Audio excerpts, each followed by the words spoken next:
მოგესალმებით, ვიწყებთ გადაცემას ძიმე კაცთან. დღეს ჩვენი სტუმარია მომღერალი სტეფანე მღებრიშვილი. როგორ ახარ სტეფანე? მადლობა, კარგად. შენი აზრით, ქართველ ხალხს თუ აქვს X-ფაქტორი რამე? X-ფაქტორი ძალიან აბსტრაქტული მცნებაა ზოგადად და გამონახავ აბსოლუტურად ყველა ადამიანში. და ქართველ ხალხში რა შეიძლება? ტოტალურად აი ქართველებს თუ გულისხმობთ, რა არის ქართველი არის X-ფაქტორი? გადაჭარბებული ამბიციები ყველაფერში. საიდან მოდის ეს ამბიციები? ტრადიციებიდან ალბათ სავარაუდოდ, ხა მე ესე ანალიზს ვერ გამაკეთებ ესე მოკლედ დროში, მაგრამ სავარაუდოდ ოჯახიდან აი ეს რაღაც გენეტიკურად მოგდებს. შეიძლება მეც მაქვს. აი საქართველოში რატო ენიჭება მუსიკაში უპირატესობა ვოკალურ მონაცემებს და არა სანახაობას?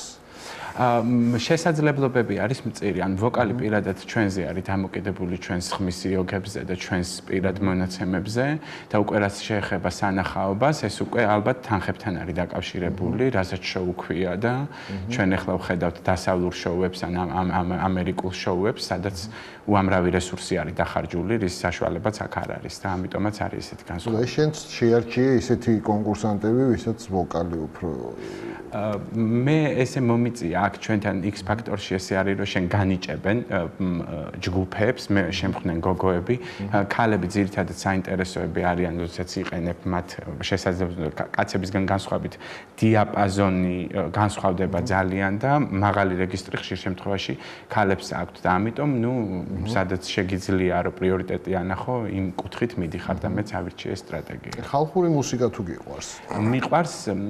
მიყვარს დიდი დოზებით არა, მოსმენილი მაქვს, მაგრამ მოსმენის ხასიათზე ძალიან იშვიათად ვარ ხოლმე. ხო და აი ამ პროდუქტის, აი ხალხური მუსიკის გათანამედროვება რატო არ ხდება? ხდება, მე როგორც ვიცი, რამდენიმე პროექტი არსებობს, მაგრამ ეს არის ძალიან ისეთი სკრუპულოზური თემა.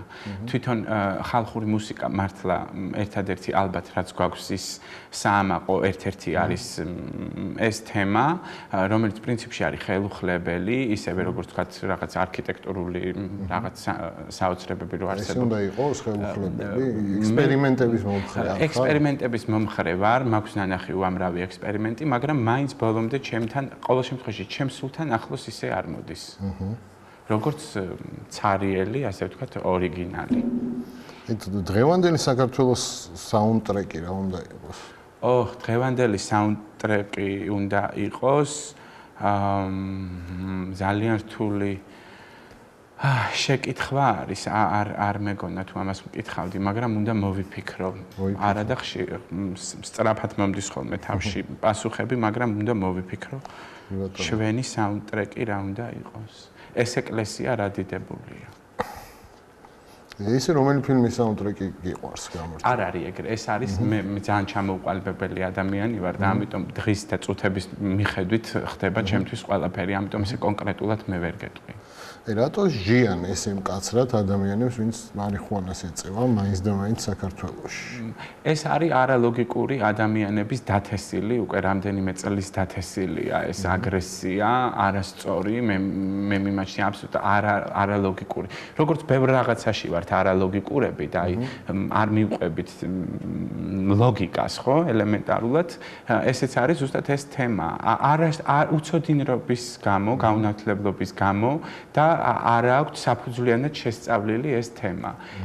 პირდაპირ გადაჭრით, როგორც უამრავ საკითხზე აქვთ აზრი, ესე გონიათ, რომ ეს არის ჩვეულებრივი ნარკოტიკი, მძიმე ნარკოტიკი ისევე როგორც ყველა, მაგრამ საფუძვლიანად არ სწავლობენ იმას, თუ რამდენად შესაძლებელია. როგორ უნდა შეიცვალოს ეს მიდგომა? მიდგომა უნდა იყოს ის, რომ ძალიან ლიბერალურად უნდა მიუდგნენ ამ ყველაფერს, ელემენტარულად თუ მათ ინფორმაცია არ ყოფნით, მაშინ უნდა მიმართონ ადამიანებს, რომლებიც არიან კომპეტენტურები, და თუ არენდობია, არსებობენ კი, მე მაგალითად კონსულტაციები არა მარტო საქართველოში გამივლია, სხვათა შორის საქართველოში ნაკლებად, მაგრამ ხდება ისე, რომ ხშირად ვარ ხოლმე საზღვარგარეთ და აი შემხედრია ადამიანი ფიზიკოსი, რომელიც არ ეწევა, ვთქვათ, მარიხუანას, ფიზიკოსი, ფრანგი, წარმოიდგინეთ როგორი კვალიფიკაცია აქვს მას, რომლის შვილი თქვაც ეწევა და მას აინტერესებდა თუ რა მავნეთვისებები აქვს ამ ყველაფერს. საბოლოო დასკვნამდე, ანუ ყველა მიდის, ყველა გონიერი ადამიანი იქამდე მიდის, რომ სხვა, ანუ ბანალურია ის ასაც ვამბობ ეს უკვე თქმულა, მაგრამ სხვა რაღაცეები ბევრად უფრო საზიანოა, ვიდრე მარიხუანა. შესაბამისად, ამის ესეთი მკაცრად მიდგომა ამ თემისადმი ესე მძიმედ, ეს აღქმა არ უნდა ხდებოდეს გაუნათლებლობის გამო, მხოლოდ და მხოლოდ. და შეიძლება, როგორ ფიქრობ, ახლო მომავალში რამე? კი, რაც არის სიმართლე, ის აუცილებლად ყოველთვის თავის ფესვებს აუცილებლად გამოიტანს და ალბათ შეიცვლება. მე დიდი იმედი მაქვს ამის. ამდენი სიმღერები სამშობლოზე რატო იქნება? ნუ ზოგადად მე როგორც ვიცი, ყველა ერთს წესით უნდა კონდეს პატრიოტიზმის შეგრძნება და ყველა ნებისმიერი მთავრობა, ან ნებისმიერი ლიდერი, ვინც იქნება არა მარტო თქვათ სამთავრობო მხრიდან, წესით უნდა ყველა ჩვენ ვასწავლიდეთ, ვისაც შეგვიძლია, რომ გვიყვარდეს ჩვენი ქვეყანა. ეხლა რამდენად ეხლა ეს ძალიან გადაჭარბებულად პათეტიკურია, ეს უკვე მე იმ ზუსტად იმ ქართულ მენტალიტეტს უბრუნდებით, თქვათ როგორც სადღეგრძელოები შესაძლებელია იყოს ნორმალური და ასევე გადაჭარბებული პათეტიკური, ასევე გვემართება მაგალითად სამშობლოს სიყვარულშიც გადაჭარბებული რაღაცეები, ან ვიცი, რა თქვა. ქართული შოუ-ბიზნესის სექს-სიმბოლო ვინ არის? ქართული შოუ-ბიზნესი თუ არსებობს, სექს-სიმბოლო პრინციპში მაგალითად მე მომწონს ძალიან სექსუალურია ქრისტინე, თუ შოუ-ბიზნესი არსებობს და ის შოუ-ბიზნესია, რატომაც არა. და ზოგადად ვინ არის შენთვის სექს-სიმბოლო? მსოფლიოში? ესეც როგორც თქვი უკვე ძალიან ცვალებადად რიჰანა ძალიან სექსუალურია, ძალიან უკიდურესად სექსუალურია ვფიქრობ. და შენ თვითონ თუ ხარ სექსუალური, როგორ? არ ვიცი, იცი როგორ არის, ესე ყველა ჩვენ ადამიანები ვინც ვართ აქ, ვიღაცისთვის ალბათ სექსუალურები ვართ, მაგრამ სექს-სიმბოლო ნამდვილად არ მგონია რომ იყო. აი სტეფანე და სამი გოგო რატო დამთავრდა ესე მალე? თითქოს წარმატებული პროექტი. თითქოს არა, 100%-ით წარმატებული იყო. ეს იყო პერიოდი, როდესაც აქ კარვები ხდებოდა, თუ გახსოვთ, ეს იყო 2009 წელი და საქართველოში არავის არ ეცალა ამისთვის. ჩვენ გქონდა ძალიან სერიოზული, ძალიან წარმატებული ტური, რომელიც თავისით მოხდა და საკმაოდ სერიოზული შემოთავაზებები გქონდა, მაგრამ გოგოებთან ერთად უკვე ამაზე მქონდა საუბარი. ჩვენ 4-მა ერთმანეთს ვერ გავუკეთ, ანუ ხდებოდა გაჭედვები ხოლმე ზოგჯერ ერთი გოგოს მხრიდან რომ არ მოვალ გადაღებაზე ან კლიპზე ან ნუ აი მძიმე ხასიათები გქონდა ყველას 4-ივეს და ასე ვთქვათ როგორც მე ერთ-ერთი პროდიუსერი ვიყავი ამ პროექტის ბოლოს მივხვდი რომ ანუ ძალიან მიჭირდა შეიძლება დღეს ვნანობ კიდევაც შესაძლებელია რომ არც ვნანობდე მაგრამ თვითონ ჩვენმა ხასიათებმა მიყვანა დაშლამდე თორემ თვითონ პროექტი არ დამთავრებულა წარუმატებლად მართლა წარმატებული პროექტი იყო მაგრამ პირებ თავიდან თქვა. იმდენად დაკავებული ვარ ეხლა დღეს სულ რაღაც ვამბობ ხოლმე რომ ორ საქმეს ერთდროულად ვერ ვაკეთებ. თუ ამაზე გადავერთვები, მაშინ მთლიანად უნდა მიუძღვნა ჩემი თავი და ჯერჯერობით ამის რესურსები არ არის და ეს პროექტი შეჩერებულია, ასე ვთქვა. და შენ თვითონ რატო აღარ ჩანხარ სცენაზე? მე არ ჩანვარ სცენაზე იქიდან გამომდინარე, რომ უბრალოდ მე ესე ვფიქრობ, რომ არც არავინ არ ჩანს და რაც შეეხება იმას, რა მუსიკის კეთებაც მე მინდა, მე ის რო ავტვირთო, იმას შეიძლება სულ 1000 ნახვა კონდეს, თქვათ რა მუსიკის კეთებაც მე მინდა და იმ ხასიათზე ვარ დღეს და შეიძლება ვიღაცამ ბოლოდ სახში გიტარაზე ჩამოაფანდუროს და კონდეს მილიონი ნახვა და აქედან გამომდინარე მე სტიმულს მიკლავს. კონკურენციის არ მეშინია, სტიმულს მიკლავს და უბრალოდ ჩემთვის შეიძლება სახში რაღაც კომპოზიციებს რაღაცებს ვაკეთებდე, მაგრამ აი სახალხოდ მეშინია, ხო, მეშინია, რომ არ იყოს წარმატებული და ამიტომ მირჩევნია, რომ რომელიმე ისეთი სიმღერა თუ დაგიწერია, ან გიმღერია, რომელმაც სამყარო უკეთესობისკენ შეცვალა. არა, ასეთი ამბიციები ნამდვილად არ მაქვს. და რომელი სიმღერაა ესეთი საერთოდ? რომელმაც სამყარო შეცვალა? არ ვიცი, არიან გენიოსები, ხა მიკ ჯაგერს აქვს ესეთი სიმღერები შექმნილი, იგივე ფრედი მერკურის, იგივე რა ვიცი, უამრავ ჩემთვის მაგალითად პრინცმა შეცვალა სამყარო, თუმცა ხა ვისაც მაგალითად მაკარენა მოწონდა იმ პერიოდში, შესაძლებელია იმისთვის ეს სულაც არაფერს არ ნიშნავდა. ესეც ძალიან ინდივიდუალურია ამის აღქმა. სულ აპარაკობა რომ წინა ხელისუფლების დროს რაღაც სიები იყო, რომლებშიც იყვნენ ადამიანები, ვისაც წარუშვებდნენ სცენაზე. საიდან წამოვიდა? ამბობენ ამის შესახებ. იცით როგორ იყო? წინა ხელისუფლების დროს ამბობდნენ იმასაც, რომ ყველა კონცერტს ჩვენ ვაკეთებდით, ანუ ჩემს და კახუჩელაზეა საუბარი. სინამდვილეში ჩვენ ვაკეთებდით თბილისში მერიის ღონისძიებებს. ეს იყო სულ მხოლოდ 3 ღონისძიება წელიწადში და სხვათა შორის ვფიქრობ, ძალიან კარგი რაღაც კეთდებოდა იქიდან გამომდინარე, რომ ჩვენ მაქსიმალურად ვაკავებდით ვინმე თუ არსებული იყო, ну გარდა ეხლა ძალიან უნიჭოებიც არსებობდნენ, რომელსაც ვთქვათ, ну აი ვერაფრით ვერ ჩასვავდი ამა თუ იმ კონცერტში. თუმცა იყვნენ ასე მასიურად მომღერლები, ვისაც ჩვენ ვცდილობდით, რომ რამენაირად აი დაგვევარცხნა, ასე ვთქვათ და ლამაზი სახით ეს ყველაფერი ყოფილიყო. რაც შეეხება სიებს, მე შემიძლია სრული გარანტია გითხრა, რომ ჩვენთან პირადად ესეთი სიები არ ყოფილა, სულ მე რამდენთაც ვიცი, 2-3 მომღერალზეა საუბარი. უკვე მე იმ უნიჭო გიჟებზე არ მაქვს საუბარი, რომელიც თავისით გამოდიოდნენ და ბლოკავდნენ და რაღაც ისულელებს ამბობდნენ. 2-3 ცნობილ მომღერალზეა საუბარი, როგორც მე ვიცი, თუმცა იმ 2-3 მომღერალს პირადად ჩვენ ხოლმე ურეკავდით და ისინი პირადად გვეუბნებოდნენ ხოლმე უარს. და რატო გეუბნებოდნენ? არ ვიცი, არ ქონდათ სურვილი, რომ მიეღოთ მონაწილეობა, ვთქვათ, ესეთ ღონისძიებებში. ამ დროს ამ ღონისძიებებს არასოდეს არ ქონია პოლიტიკური დატვირთვა, ეს იყო ჩვეულებრივი სადღესასწაულო ღონისძიებები, რომელსაც ჩვენ წელიწადში ვიმეორებ მხოლოდ 3-ს ვაკეთებდით, ეს იყო დამოუკიდებლობის დღე, ახალი წლის ღონისძიება და ეს იყო თბილისობა. აი X ფაქტორში რომ გესმის მაყურებლის რეაქცია, აი როგორ ფიქრობ? რა დონეზეა მუსიკალური გემოვნება ამ ადამიანების? ხშირად იცით როგორ არის, რომ ერთხელ ერთმა ჭკვიანმა ადამიანმა მითხრა მე, რომ აი ადამიანები, რაც არ უნდა უვიცები იყვნენ იმ სფეროში, აი მთავარ ვიბრაციას ყოველთვის ხვდებიან. რაღაცა ვიბრაცია არის, რომელსაც ზუსტად ხვდება. თუ ვინმე არის ძალიან მაგარი, მან უკვე კომპეტენციას მნიშვნელობა არ აქვს. ანუ ყველა ერთხმად თან ხვდება იმაზე, რომ ვიღაც არის მაგარი. თუმცა არსებობენ ამოჩემებული მომღერლები, რომელიც ნუ ხვდება ესე ახლა თავის ძოზე მაკარენაც იყო მეგახიტი, მერე იყო ეს განგამ სტაილი, რომელსაც ვერავინ ვერ მოუგო ნახვებით, ხო? ეს არ მეტყველებს იმაზე, რომ ნუ ეს დეგრადაცია ხდება მუსიკალური, ხა ბეთჰოვენთან და მოცარტთან შედარებით, ხა ყველა დეგრადირებულია, ესე ვთქვათ და ამიტომ მე არ მაღიზიანებს პროგრესი. ამას მე ვიცი, რომ ეს ესე უნდა მოხდეს და ძალიან ჩვეულებრივად უყურებ და არ გამვიცდი. რომელ ამბავს ამოაგდებდი საქართველოს ისტორიიდან? მთელი საქართველოს ისტორიიდან? ალბათ კომუნისტები რო შემოგვესივნენ და 75 წელი თავში რო გვირწყეს და დღემდე რო ცდილობენ ამას.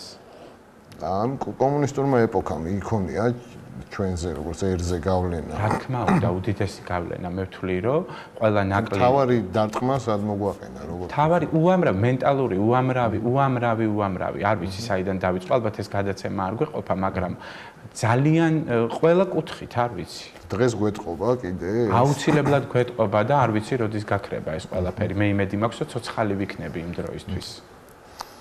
აი ეს გამოთქმაროა ყველა ამ თავის ბოზ მამიდას მიხედოს. აი რატო მამიდა რა შუაშია, როგორ ფიქრობ? საიდან მოდის ეს გამოთქმა? ოხრ რთული შეკითხვა არის. არ ვიცი, მამიდა, მაინც მამიდა, ალბათ დედა უხერხული იქნება, რომ ვინმე შეაძახო, მაინც დედა ცოტა ისეთი წმინდა ამბავი არის საქართველოში და ალბათ ისედაც ზოგადად და ნუ მამიდა მაინც ცოტა ირიბია. ეხლა წამომცა სხვათა შორის გაბუნიაზე ეგ პირდაპირ ეთერში, აი ბოლო X ფაქტორში. შენ წამოხსდა? ხო, გაბუნიას მივმართე, რაღაც ჩემს რეპერტუარს შეეხო და მე ვთქვი, რომ ერთი კარგი ბრძნული და სხვათა შორის უბრძნულესი გამონათქვამია ეს. მე ვარ აი ამ გამონათქვამის მომხრე, რომ ყველამ თავის მამიდას მიხედოს. ბოს. შენი მინუსები თუ შეგიძლია რომ მითხრა? ჩემი მინუსები მე მაქვს 50-50-ზე რა. როგორც ისე მგონია რომ ყველა ადამიანის ინიანის მომენტი სულ მაქვს რა ეს ცხოვრებაში და მინუსებიც სავსე ვარ, რა ვიცი რომელი რამდენი რამე დაგისახელოთ. ჩამოუყალიბებელი ვარ ძალიან. აი ქრისტე რო დღეს ჩამოვიდეს საქართველოში და ნახოს ქართველი მღვდლები რა სიტყვის როგორ ფიქრობ?